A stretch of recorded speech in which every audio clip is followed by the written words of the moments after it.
함께 읽은 말씀은 사무엘상 17장 45절부터 47절까지 말씀.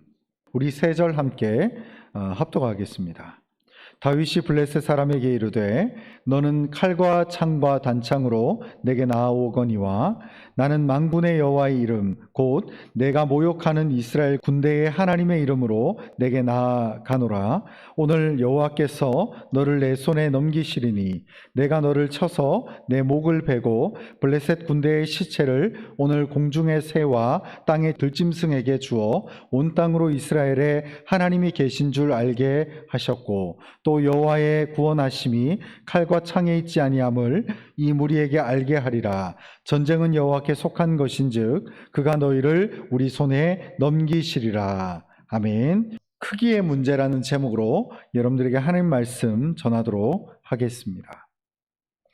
위대한 설교자이자 특별히 우리도 친숙하게 알고 있는 감리교회 창시자였던 요한 웨슬레라고 하는 목사님이 그런 말을 했다고 합니다.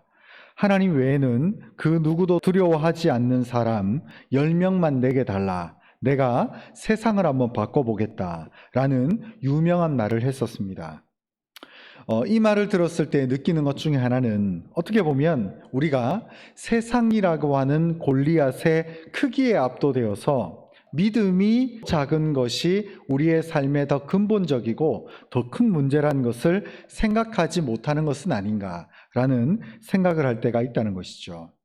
사실 오늘 17장의 말씀도 마찬가지로 가장 중요한 것은 골리앗의 키의 문제, 세상의 압도적인 크기의 문제가 우리의 삶을 힘들게 하고 연약하게 하고 부담스럽게 하는 것이 아니라는 것입니다. 우리의 삶에 가장 중요한 것은 이 다윗이 가지고 있었던 믿음의 크기의 문제였다는 거죠. 그래서 오늘 제가 설교 제목을 크기의 문제라는 제가 제목을 가지고 여러분들과 함께 나누고자 하는데, 우리는 세상이 얼마나 나에게 크고 강하고 압도적인가를 두려워합니다. 그러다 보니까 우리가 정작 놓치는 부분이 무엇이냐? 나의 믿음이 얼마나 크냐, 작으냐의 부분이 얼마나 중요한지를 놓치고 삶의 문제를 우리가 대면하고 우리가 생각하며 판단할 때가 많이 있다는 것입니다. 여러분, 세상은 우리를 압도하면서 우리의 코앞으로 쳐들어오지만 하나님이 이 세상을 미리 이미 창세전부터 압도하고 계신 분이라는 것을 반드시 기억하시기 바랍니다. 이사야서 43장 1절과 2절에는 아주 기가 막힌 말씀을 하고 있습니다. 제가 한번 읽어드리겠습니다. 야곱아, 너를 창조하신 여호와께서 지금 말씀하시느니라. 이스라엘아, 너를 지으신 이가 말씀하시느니라. 너는 두려워하지 말라.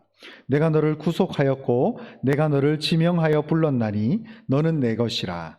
내가 물 가운데로 지날 때에 내가 너와 함께 할 것이라. 강을 건널 때에 물이 너를 침몰하지 못할 것이며 내가 불 가운데로 지날 때에 타지도 아니할 것이요 불꽃이 너를 사르지도 못하리니. 아멘.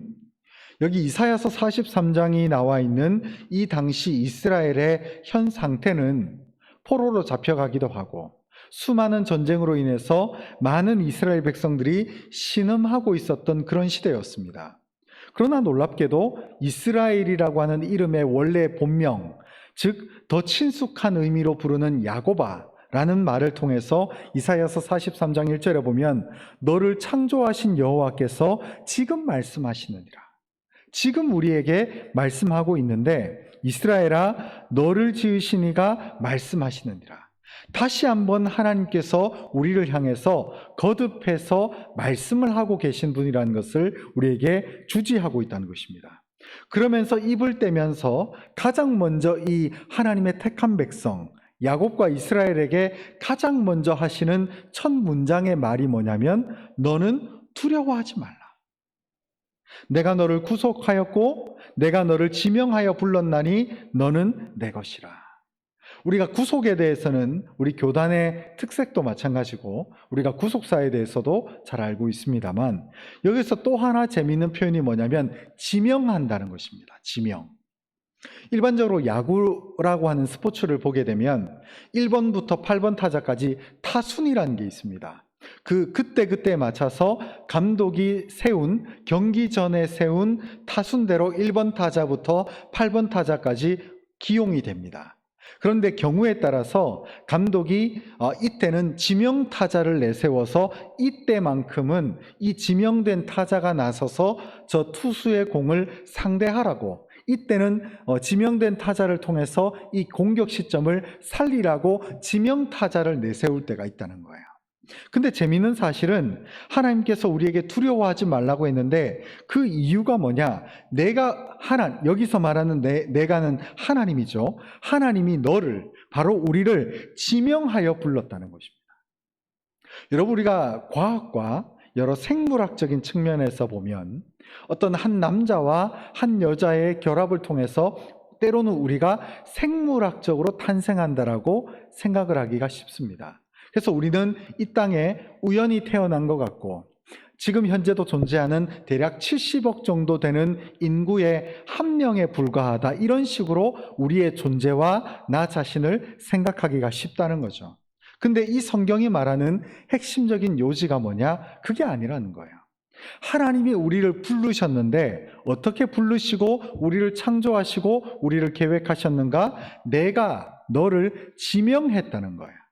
지명한다는 것은 이때 우리만의 특색에 맞게, 우리의 장점과 단점, 우리가 이 시대에 필요한가 필요하지 않는가에 아주 꼭 맞게 우리를 지명하여 이 타이밍에 부르셨다는 거예요. 제가 아까 방금 야구를 얘기했습니다만 지명타자가 똑같습니다. 이런 유형의 왼손 혹은 오른손의 유형의 투수가 등장을 하게 되면 그 투수가 던지는 공을 정확하게 잘 때릴 수 있는 지명타자가 이 위기를 극복할 수 있게끔 상황을 이끌어 갑니다. 그것은 철저한 감독의 재량이며 감독이 경기를 읽어내는 판단력입니다. 그래서 그때 세워지는 지명타자는 굉장히 중요하죠. 근데 하나님께서 우리를 이 시기에 지명하셔서 우리를 불러주셨다는 거예요. 그래서 우리는 하나님의 지명된 지명타자인 거예요. 여러분, 우리가 우연히 이 땅에서 수많은 산소를 들이마시면서 생명의 삶을 유지해 나가는 인생이 아니라는 거예요.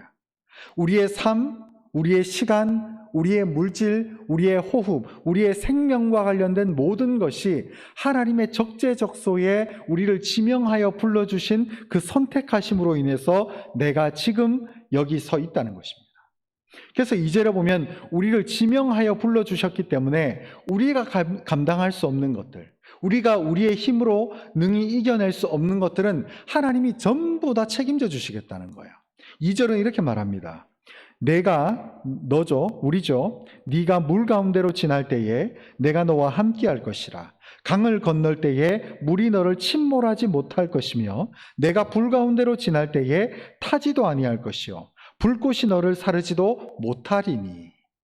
여러분, 물 가운데로 지날 때에 우리는 물로 인해서 침몰을 당하지 않을 수 있는 힘이 전혀 없습니다. 우리가 물을 지나갈 때는 철저하게 하나님께서 이 물을 다스려 주시고 잠잠케 해주셔야 우리는 물을 지나갈 수 있다는 것이죠. 또 강을 건널 때에도 이 물이 너를 침몰하지 못할 것이며, 마찬가지죠. 우리는 강을 다스릴 수 있는 능력이나 힘과 권세가 전무합니다. 아예 없습니다. 그렇기 때문에 하나님의 철저한 보호하심 가운데 우리가 물을 지나고 이 강을 지나갈 때에 침몰치 않게 되는 그 은혜를 경험한다는 거죠. 여러분, 때로는 우리가 이 땅을 살아갈 때에 수많은 경우의 수를 가지고 사는 것이 아닙니다. 우리는 이렇게 될까봐 염려하고 저렇게 될까봐 걱정하고 또 이렇게 될까봐 두려워하거든요. 근데 중요한 사실은 하나님이 우리를 이때에 꼭 맞춰서 지명하여 불러주셨기 때문에 우리는 쓸데없는 두려움, 쓸데없는 걱정, 허탄한 실망감으로 인해서 삶을 미리 자포자기할 필요가 없다는 거예요. 왜? 하나님이 지금 이 2022년 2월을 지나가는 이 시점에 우리를 지명하여 불러주셨거든요. 여러분, 우리의 삶은 우연이 없습니다. 여러분 70억의 인구들이 있습니다만 자기를 생물학적으로 혹은 다른 종교가 말하는 다른 사상이나 철학이 말하는 관점으로 자신의 삶을 유지하고 살아가는 사람들이 제법 많습니다. 그러나 중요한 것은 우리가 하나님에 의해서 창조된 자들이고 하나님이 우리를 이 시점에 지명하여 불러주신 자라는 것을 기억하시기 바랍니다. 여러분 오늘 본문 사무엘상 17장을 보면 너무나 유명한 말씀이죠. 골리앗과 다윗이 이제 싸움을 하기 그 직전에, 승부를 보기 그 직전에 두 사람이 설전을 하는 그런 상황입니다. 그래서 여기 보면 이 다윗이 호롤단신으로 오직 하나님만 의지한 채 물매와 돌 5개만 준비하고 골리앗을 직면하러 가는 그런 상황으로 이끌림을 받게 됩니다. 그래서 이 본문을 보게 되면 다윗이 결국은 통쾌하게 골리앗을 쓰러뜨린 것으로 우리는 그 유명한 골리앗과 다윗과 골리앗의 싸움을 우리가 기억하고 있다는 것이죠. 그런데 이 본문이 재미있는 특징이 한 가지가 있습니다. 그게 뭐냐면 이 본문의 내용은 실제적인 전투의 장면은 매우 축약되어서 설명이 되어 있고 이 다윗과 골리앗의 설전, 이 두 사람이 말로 대화하는 장면이 더 오랜 기간, 더 많은 부분 할애해서 성경이 쓰여지고 있다는 그 특징을 가지고 있다는 것입니다. 이 이유가 뭘까요, 그러면? 왜 두 사람이 어떻게 보면 다윗이 이렇게 해서 다윗이 이런 전략과 전술을 통해서 저 거대하고 큰 골리앗을 무찔렀다라고 하는 이 내용과 실제 전투 과정에 집중을 해서 두 사람의 이야기가 기록된 것이 아니라 놀랍게도 두 사람이 출전함을 통해서 이 두 사람이 주고받는 그 이야기, 대화 내용이 왜 더 길게 쓰여져 있는가를 주목해 볼 필요가 있다는 거예요. 자, 그러면 그 이유가 뭘까? 우리는 본질적으로 바로 그것은 물리적인 두 사람의 싸움의 대결이 중요한 것이 아니라 결국 이 모든 것이 영적인 싸움이라는 것을 알 수 있다는 거죠. 그래서 오늘 설교의 제목, 크기의 문제에 있어서 결국 사람들은 다윗의 키가 작음, 그리고 골리앗의 키가 큼, 그래서 외형적으로 보이는 그 이스라엘 민족의 그 군대의 크기와 블레셋 군대의 크기, 그리고 얼마나 무장이 되어 있는가, 얼마나 지략과 전술을 가지고 있는가라고 하는 그 세상적인 크기가 아니라 바로 오늘 이 본문을 통해서 두 사람의 영적인 싸움, 그 영적인 대결에 이 이야기가 주목하고 있다는 것을 바로 알 수 있는 대목이 이 두 사람이 실질적으로 싸운 그 부분보다 두 사람의 대화 내용이 더 길다는 것을 간접적으로 알 수 있다는 거죠.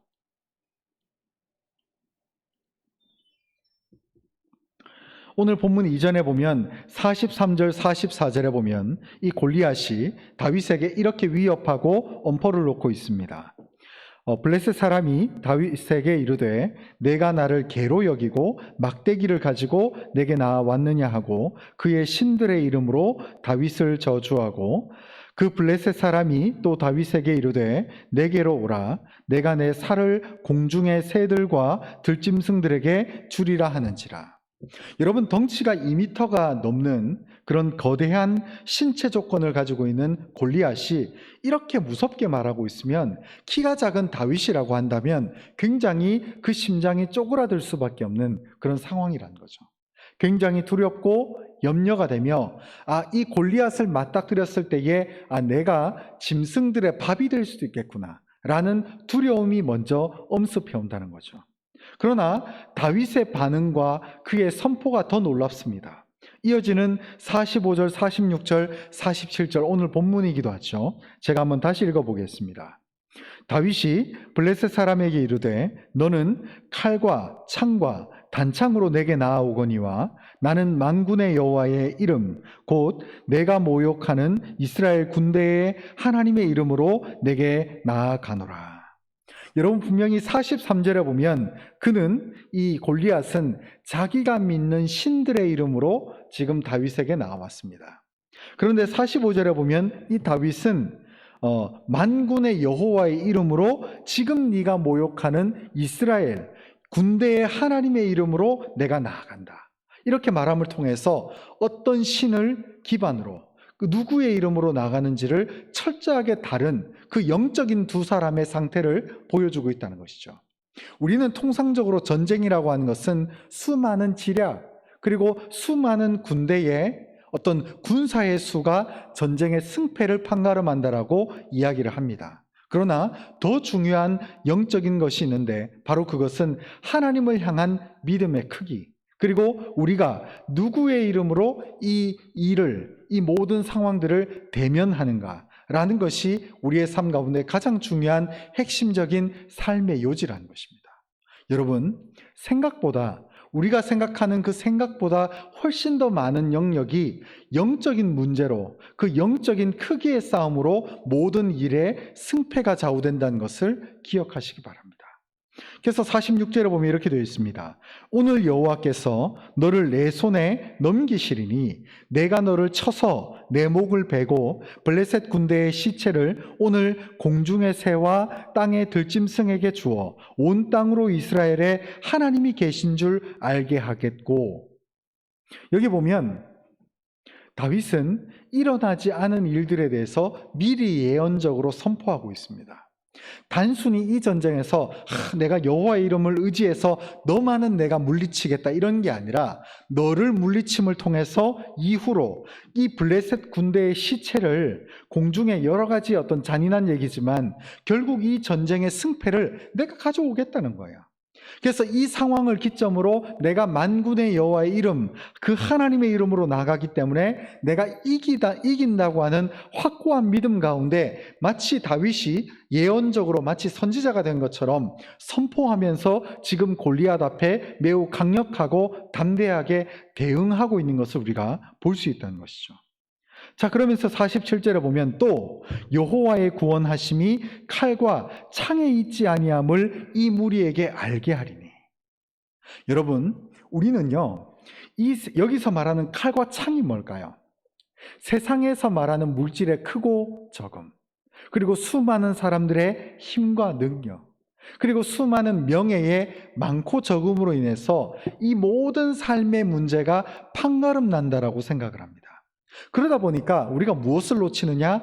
눈에 보이지 않는 하나님의 능력과 권세를 순식간에 잊어버리고 마는 거예요. 여러분, 수많은 이스라엘 민족들이 출애굽을 했습니다. 출애굽기에 보면 그래서 수백만 명의 사람들이 오직 모세 한 명만 바라보고 홍해를 건넜어요.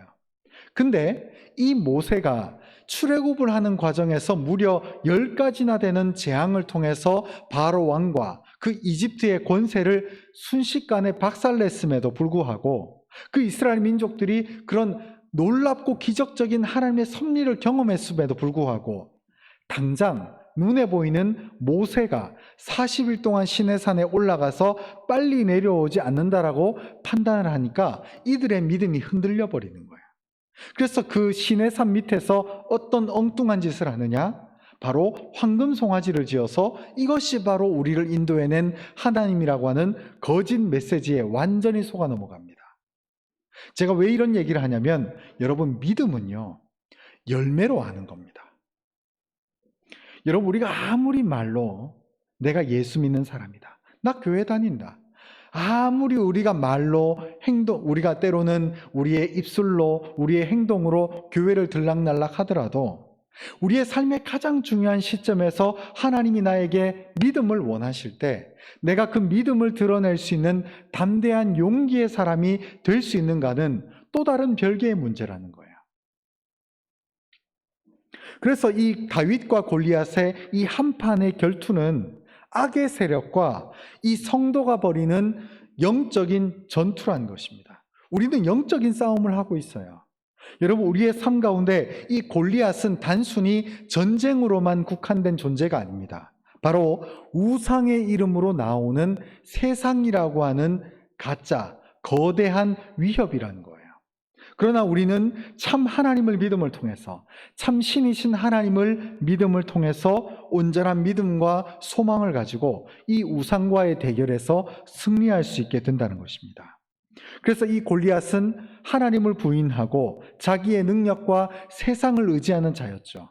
그래서 이 자신을 의지하며 자신의 힘과 능력을 의지했던 이 교만한 자들을 하나님의 이름으로 우리는 그들을 물리치는 것이고, 우리는 온전한 믿음을 가지면서 비록 외관상으로는 다윗이 매우 미약해 보이지만 오직 그가 하나님의 능력만을 의지했을 때, 오직 이 세상의 불의한 세력과 그 대적들을 대응하게 됐을 때에 참 성도들의 모습이 바로 오늘 다윗과 그대로 연결이 될 수 있다는 것입니다.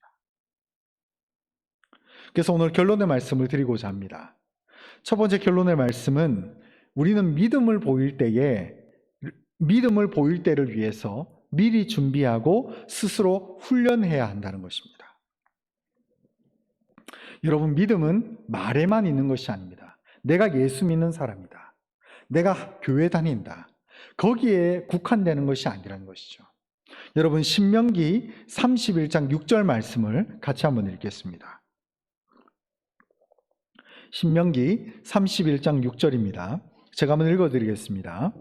너희는 강하고 담대하라. 두려워하지 말라.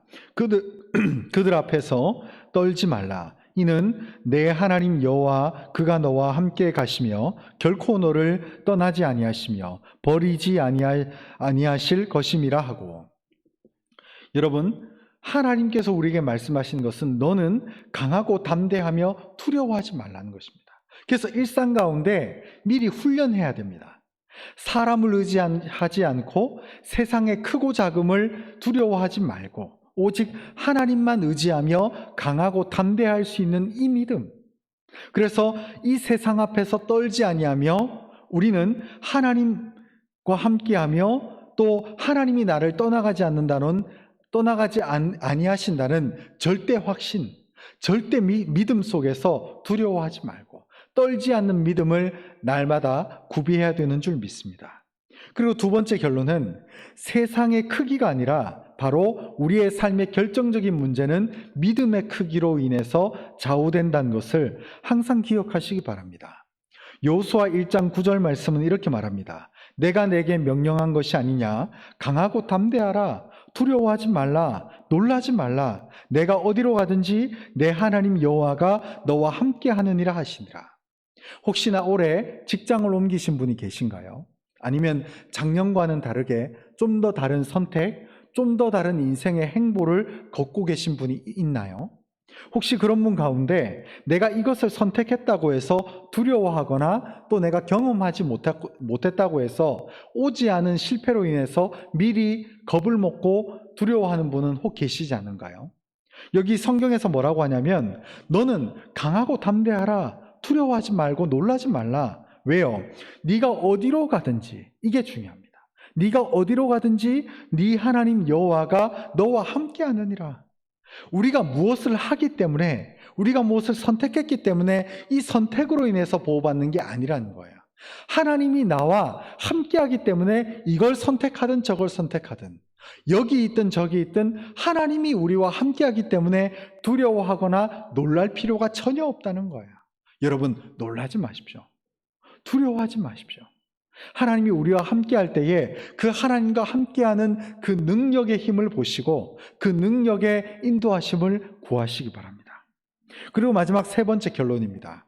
하나님만을 두려워할 때에 세상에 쓸데없는 두려움은 사라진다는 것을 기억하시기 바랍니다. 이사야서 41장 10절 말씀은 이렇게 말합니다. 두려워하지 말라. 내가 너와 함께함이라. 놀라지 말라. 나는 내 하나님이 됨이라. 내가 너를 굳세게 하리라. 참으로 너를 도와주리라. 참으로 나의 의로운 오른손으로 너를 붙들리라. 여러분, 우리가 하는 것 같아 보일 때가 있어요.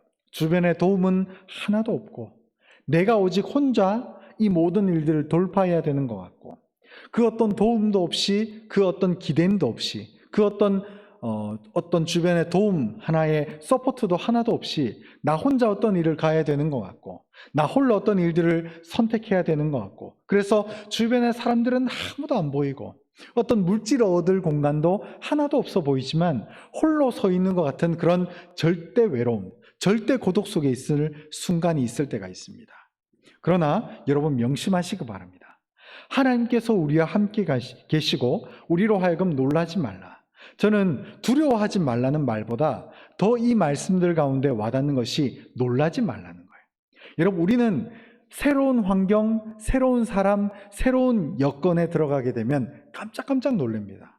너무 두려워하고요. 이 상황에 변화된 세상, 변화된 공간, 변화된 사람들 속에서 내가 어떻게 행동해야 될지가 너무 사실은 당황스러울 때가 많아요.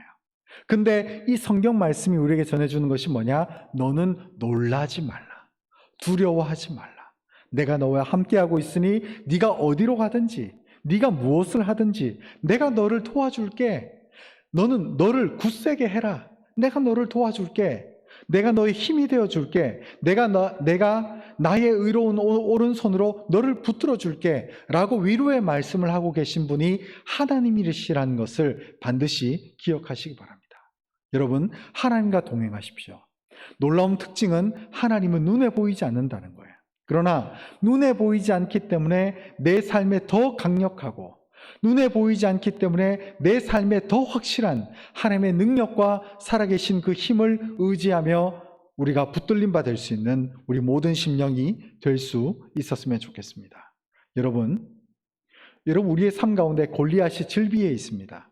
물질이 골리앗일 수 있고, 이 세상에 어떤 내가 대응하기 불편한 사람이 골리앗일 수 있고, 어떤 공간이, 어떤 공동체가, 혹은 나의 직장이 세상과도 같은 큰 골리앗이 될 수도 있습니다. 그러나 명심하시기 바랍니다. 우리가 가지고 있는 믿음, 우리가 가지고 있는 힘, 그러나 우리 안에 주시는 그 하나님의 역사심과 그 역동적인 믿음의 역사가 우리와 함께하고 있다는 것을 반드시 기억하시기 바랍니다.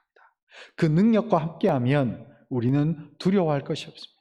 모든 것은 시간의 싸움일 뿐 전혀 두려워할 필요도, 놀랄 필요도, 걱정하거나 미리 앞당겨서 두려워할 필요도 전혀 없다는 것이죠. 하나님이 우리를 붙드시면 그 어떤 문제도 뛰어넘을 수 있고, 하나님이 우리와 함께 하시면 오랫동안 묶여놨던 그 삶의 염려거리, 그 삶의 근심거리가 한 방에 사라져버리는 그 놀라운 은혜의 역사가 우리의 삶 가운데 있습니다. 여러분, 믿으시기 바랍니다. 여러분, 믿으시기 바랍니다. 그리고 믿음으로 선포하면서 내 입술의 부정적인 말, 늘 눈에 보이는 실패와 내 예상치 못했던 어려움들로 인해서 늘 입에 달고 있었던 나쁜 말들 다 벗어 던지시기 바랍니다. 그리고 하나님의 입술, 말씀의 힘, 긍정의 메시지를 늘 가지고 있으면서 주변 사람들에게 하나님이면 하신다, 하나님이면 가능하다, 하나님이 능력 주시면 우리는 불가능하지만 하나님이시면 능히 할 수 있다. 그리고 오늘 다윗이 지속적으로 고백했던 것처럼 만군의 여호와의 이름으로 내가 나아간다.